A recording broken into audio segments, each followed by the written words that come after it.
Assalamualaikum warahmatullahi wabarakatuh. Salam sejahtera untuk kita semua. Kembali lagi untuk pertemuan minggu ke-6 hari ini, yaitu dengan video interaktif yang akan saya sampaikan mengenai topik manajemen komunikasi untuk bagian yang pertama.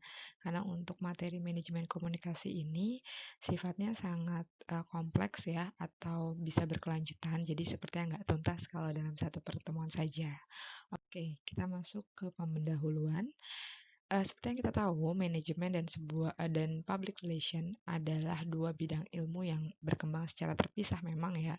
Manajemen ada ilmunya sendiri, public relation pun juga ada ilmunya sendiri, tapi ketika implementasinya di sebuah perusahaan, organisasi, ataupun instansi lainnya, kedua bidang ini beriringan atau berjalannya itu bisa saling melengkapi untuk meningkatkan ya uh, masing-masing kekuatan baik itu di manajemennya dan juga di konsep public relation-nya sehingga menyatu satu sama lain. Dan manajemen memberikan kontribusi juga yang besar pada penerapan public relation. Karena pada dasarnya seperti yang kita tahu PR itu kan fungsi manajemen. Ya, jadi ada konsep mengenai PR adalah fungsi manajemen dan berarti manajemen itu bagian dari public relation-nya. Ya, keduanya ini saling melengkapi. Jadi memang maka dari itu adalah topik atau materi mengenai hari ini yaitu manajemen komunikasi yang sangat penting ya. Namun demikian, kini organisasi juga mengakui peranan PR yang cukup signifikan dalam keputusan manajemen. Jadi memang kehadiran peran PR ini juga penting nih dalam sebuah keputusan manajemen, ya kan?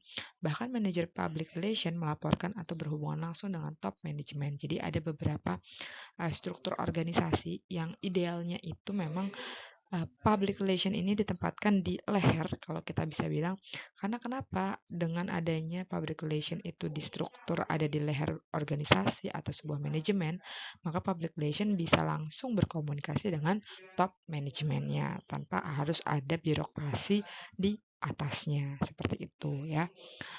Oke, PR dianggap sebagai penerjemah manajemen. Jadi penghubung juga nih, manajemen memberikan sebuah konsep apa, kemudian diterjemahkan untuk bisa dikomunikasikan kembali ke halayak PR atau perusahaan. Ya, sehingga PR harus memahami, tentunya mengetahui apa yang manajemen pikirkan terhadap setiap isu publik yang timbul. Fungsi PR adalah membantu organisasi dalam mengembangkan dan juga memelihara hubungan baik. Nah, dengan semua publik dan juga semua pemangku kepentingan. Nah, PR adalah proses perubahan dan pemecah masalah di organisasi yang dilakukan secara ilmiah. Nah, ini ada 4 langkah yang secara konseptual bisa diimplementasikan untuk beberapa konteks ya atau situasional dalam memecahkan sebuah masalah. Tentunya 4 ini juga bagian dari manajemen tadi, manajemen komunikasi tadi. Dari mana dari 4 ini kita bisa membuat sebuah program komunikasi yang diatur, yang dikelola, yang di-manage sehingga bisa sebagai upaya dalam memecahkan sebuah masalah. Apa aja 4 langkahnya? Yang pertama, mendefinisikan problem. Yang kedua, perencanaan dan pemrograman.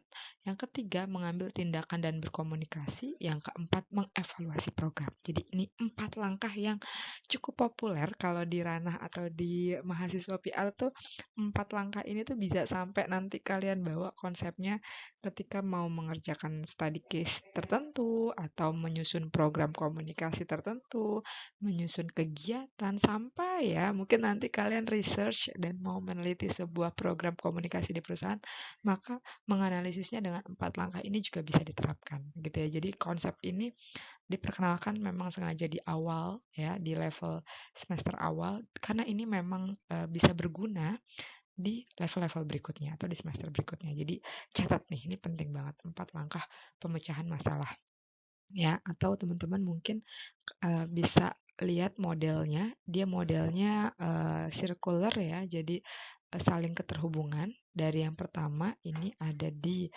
pembatasan masalah public relation ya. Kemudian setelah dicari masalahnya atau fact finding, ditemukan masalahnya, diidentifikasi, maka dari masalah tersebut ya lanjut ke poin nomor 2 yaitu perencanaan dan pemrogramannya. Kita rencanakan nih program apa yang akan dibuat untuk langkah pemecah masalah tersebut. Setelah direncanakan dengan matang, programnya sudah ditentukan, maka barulah masuk ke tahap tindakan atau eksekusi untuk mengkomunikasikan program yang sudah direncanakan tersebut. Dan pastinya dalam hal mulai dari perencanaan sampai dengan implementasi, yang terakhir adalah evaluasi ini, poin nomor 4, evaluasi ini harus ada sebagai tolak ukur. Ya, apakah program ini, apakah rencana ini sudah berjalan dengan semestinya, berjalan dengan baik, dan juga memonitor keseluruhan dari implementasinya. Dan hasil evaluasi ini kalau kita lihat dari bagan di nomor 4 ini akan menyambung ya, berkelanjutan ke nomor 1 lagi. Kenapa? Karena hasil-hasil evaluasi penemuannya seperti apa, program yang dijalankan tersebut, monitornya seperti apa, bisa menjadi fakta baru ya, atau bisa menjadi masalah baru yang nantinya harus direncanakan lagi. Jadi berputar aja, tidak ada hentinya, karena memang itulah manajemen komunikasi ya. Dan ini memang terlihat hanya 4 poin, tapi percayalah ketika teman-teman menyusunnya dalam sebuah program, ini lumayan menguras waktu karena harus banyak data dan informasi yang kumpulkan. Makanya tadi materi ini pun juga dibagi ke beberapa bagian ya. Oke, untuk yang minggu ini kita bahas secara keseluruhan terlebih dahulu ya. Pertama, mulai dari mendefinisikan problem ya.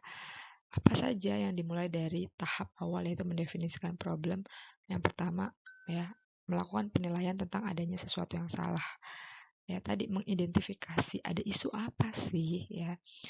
Itu adalah sumber masalahnya ya. Jadi tujuan organisasi haruslah menyediakan kriteria untuk penilaian tersebut.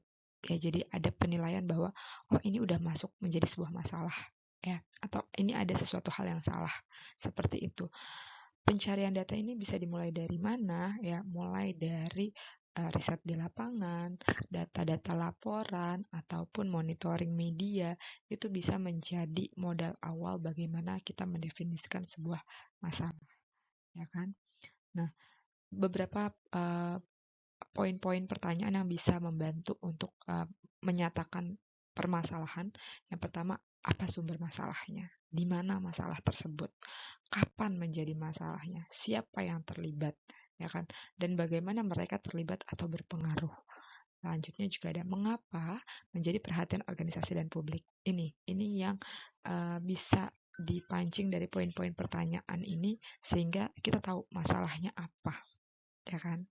Seperti contohnya itu mengenai kalau ini tentang sebuah perusahaan yang ada inovasi mengenai aplikasi ya, tapi ternyata dari inovasi aplikasi tersebut muncul sebuah masalah karena ketidaksiapan halayak mereka dalam menerima aplikasi tersebut. Nah, itu juga sumber masalah kan? Harus dikomunikasikan, harus di-manage bagaimana komunikasinya, penyampaian informasinya berjalan dengan baik. Nah, maka dari itu masalahnya terlebih dahulu harus dipetakan ya. Yang kedua, perencanaan dan pemrograman ya.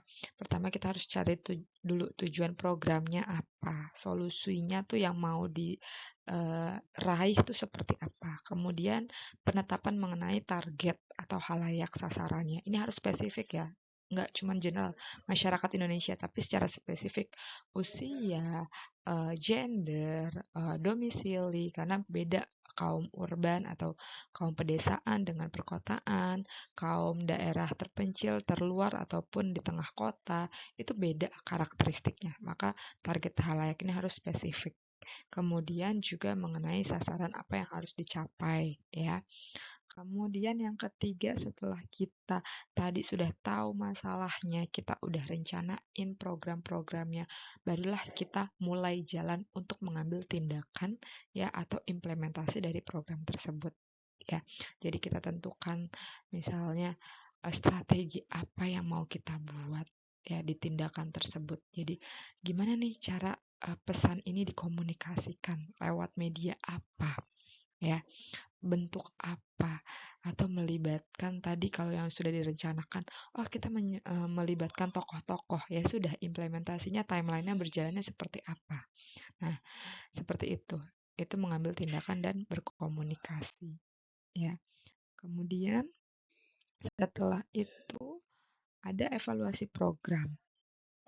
Nah, ini juga penting karena sering terlewat. Kadang kita implementasi aja, kadang kita udah jalan aja, tapi nggak ada evaluasinya. Sehingga kita bingung, ini programnya menurut kita kayaknya udah berjalan baik ya.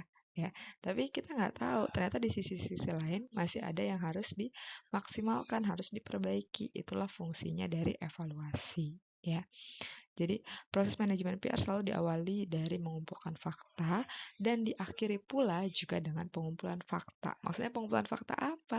Ya kalau di akhir berarti mengumpulkan fakta dari semua data-data yang sudah diimplementasikan. Ya, untuk mengetahui apakah prosesnya sudah selesai atau belum, seorang PR perlu melakukan evaluasi atas langkah-langkah yang tadi di nomor 3 sudah diambil atau tindakan yang sudah dilakukan. Ya. Selesainya suatu permasalahan selalu akan diikuti oleh permasalahan baru. Ya, tentunya sesuatu yang sudah direncanakan, program itu berjalan pasti ada hambatannya.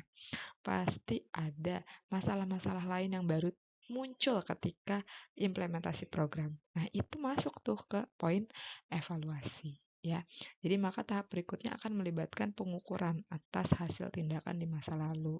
Ya, jadi penyesuaian dapat dibuat dalam program yang sama atau setelah suatu masa berakhir. Ya, nah sebetulnya evaluasi ini dapat dilakukan tidak hanya di akhir saja. Mungkin orang banyak mengira, oh evaluasi di belakang ya, setelah selesai semua. Tidak.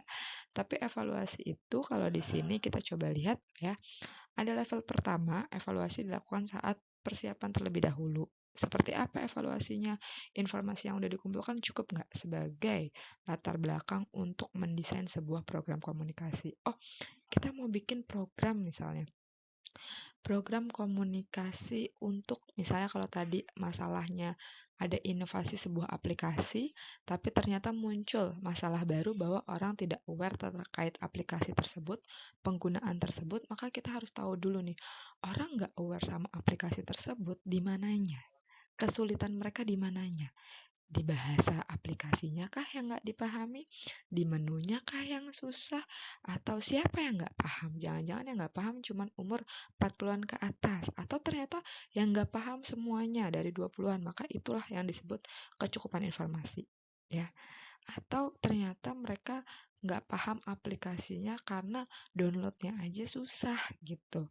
Ya, itu juga bagian dari kecukupan informasi. Jadi sudah cukup belum nih informasi yang kita kumpulkan sebagai landasan kita mau bikin program apa ya? Masalahnya udah kita petakan dengan lengkap belum ya?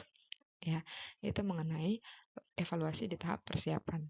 Setelah itu baru level kedua pada saat implementasi. Ya, implementasi ini kan nggak satu kali aja. Ada periodiknya, ada timelinenya. Sebuah program itu nggak satu kali selesai, tidak ya. Tapi implementasi itu mulai dari ya mendekati pelaksanaan, hari H pelaksanaan ya.